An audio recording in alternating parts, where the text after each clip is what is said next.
Vamos então continuar. E agora, nesta segunda parte, o que nos vamos concentrar mais é nas implicações, ou se quiserem, nos principais problemas de perspectivas, de teorias que desrespeitam quer o individualismo zoológico, quer o tal que Hayek chamava o método compósito. Ora bem, e vamos começar por falar um pouco de teorias coletivistas, onde eu normalmente incluo também um conceito miesiano, que já vou explicar, que é o conceito de polilogismo. Mas primeiro vamos começar pelas teorias coletivistas em geral. Ora bem, o que é que estamos aqui necessariamente dizer teorias coletivistas? E como a seguir também vamos dizer teorias historicistas, é uma simplificação, portanto, e certamente que nenhum dos englobados ficará satisfeito de estar tratado aqui. Mas o que numa perspectiva austríaca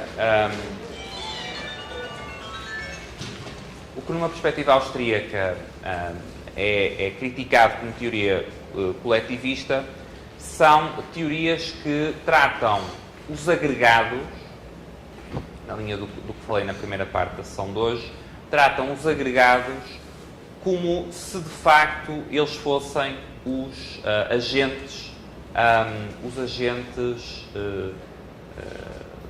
decisores, os agentes atuantes, passo o pleonasmo, para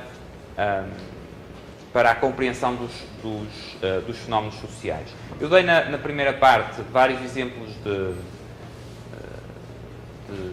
até em termos estatísticos, de conceitos que normalmente não pensamos sobre o que é que está por trás deles, e até são conceitos relativamente recentes, o PIB, a inflação, etc. Mas isto, ou este tipo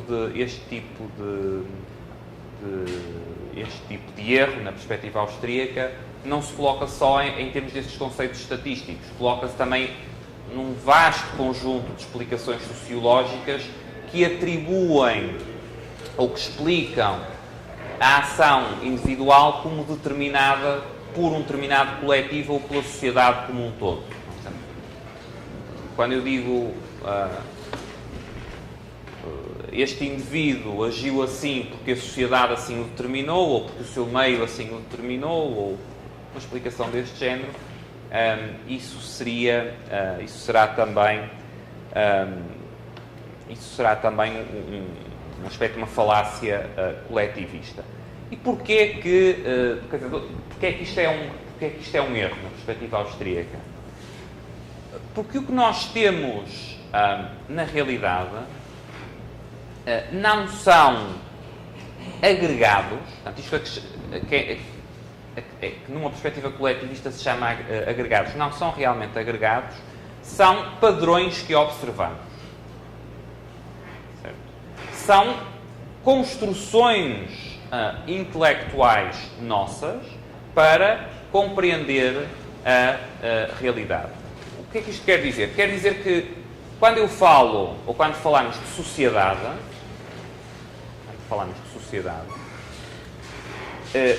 não só não estamos a falar de uma entidade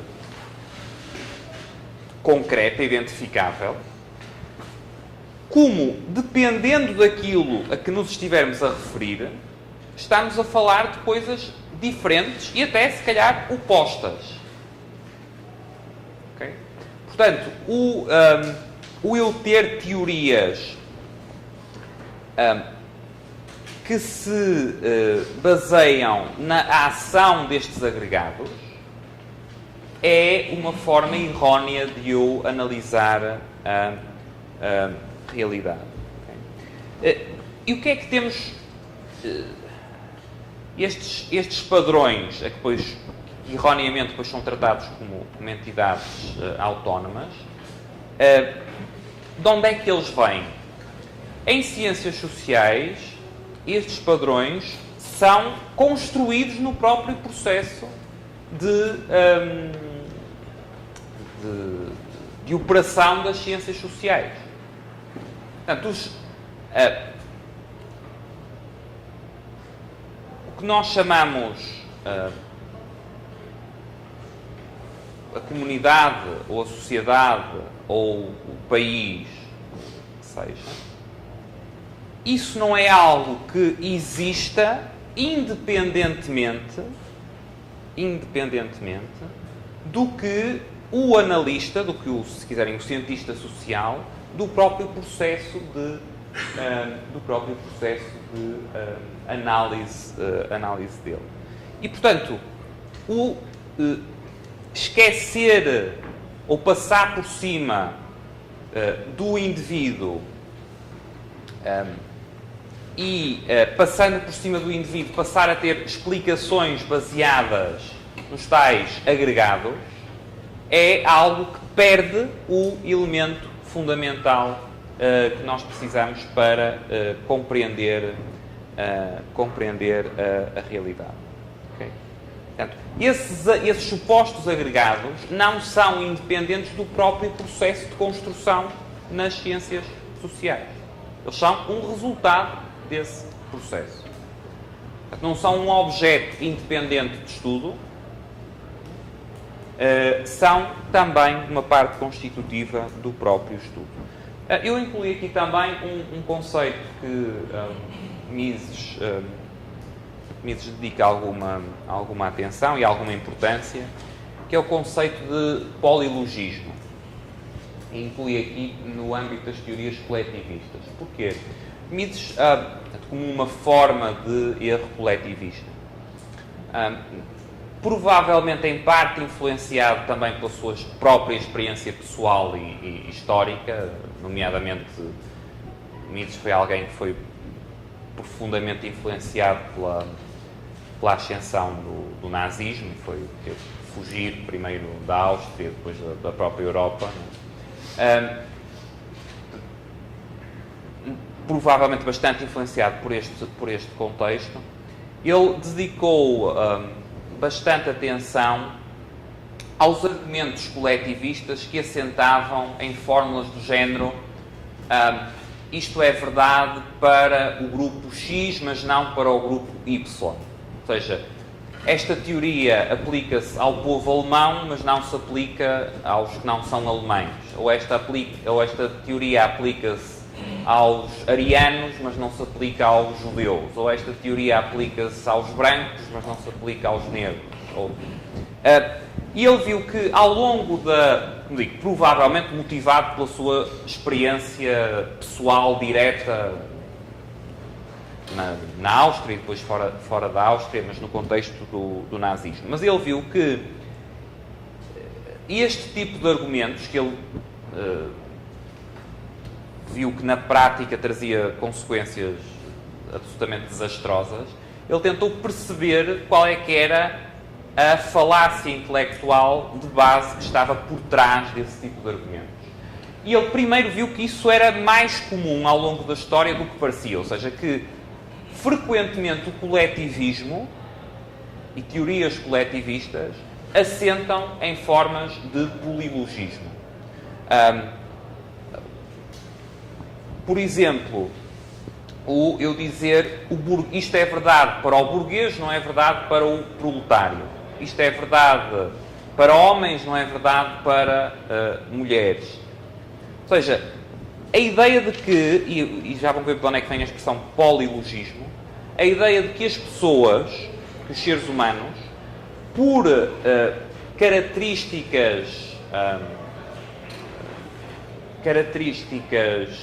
por diferença numa determinada característica enquanto ser humano, por exemplo a raça, por exemplo a nacionalidade, por exemplo a língua, etc., teriam estruturas lógicas diferentes. Ou seja, que aquilo que eu poderia aplicar, ou que seria verdade para os alemães, não seria para os ingleses. Mas durante...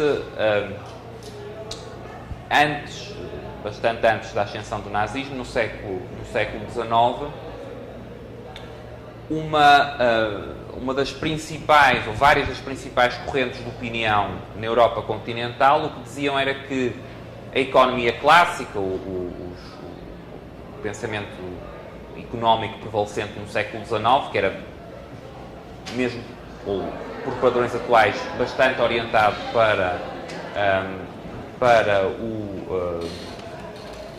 o livre mercado, era algo que talvez fosse verdade no contexto inglês, mas que certamente não se poderia aplicar a outros povos, a outras realidades.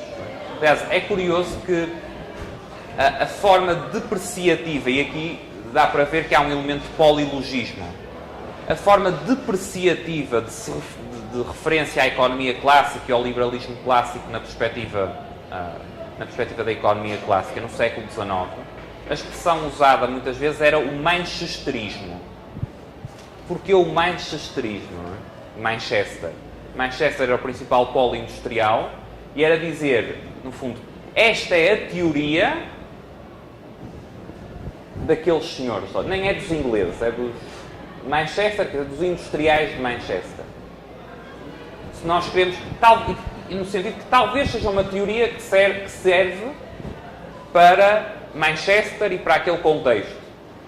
Mas não será certamente uma teoria, não haverá aqui certamente nada de universalizável. Num outro contexto, na Alemanha, na França, na Austrália, no Brasil, eu terei certamente outra teoria que vai ser válida em função de eu ter um coletivo que é diferente. Portanto, o polilogismo misesiano pode, na minha perspectiva, ser visto como uma aplicação, uma extensão da crítica ao coletivismo, mas uma extensão que é centrada num tipo de coletivismo que associa o tal agregado a um elemento distintivo entre as pessoas, que é simultaneamente um elemento de pertença dessas pessoas a um determinado grupo, como disse, racial, nacional, etc, etc. Portanto, daí o polilogismo ser de haver mais do que uma lógica. Não é? Isso é algo também que, neste caso, para o qual Mises seria mais sensível do que, por exemplo, Hayek, também por causa do elemento kantiano. Não é? Portanto, aí a forte estrutura kantiana, que tem um forte ênfase em termos de categorias universais e da estrutura em termos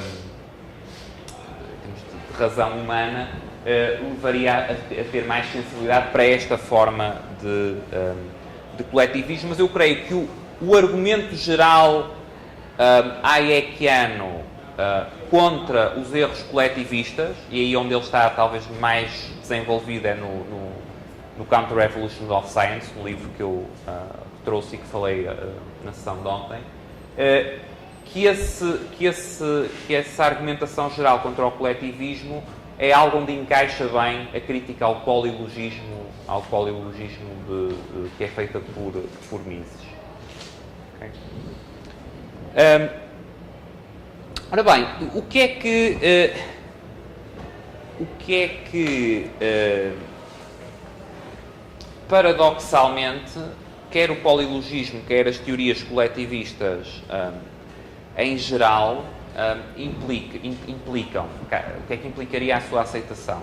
Se são os coletivos que importam e as distinções entre esses coletivos que importam, seja, no caso específico do polilogismo, em função de raça, em função de nacionalidade, cultura, etc., seja por outras categorias de formação desses coletivos,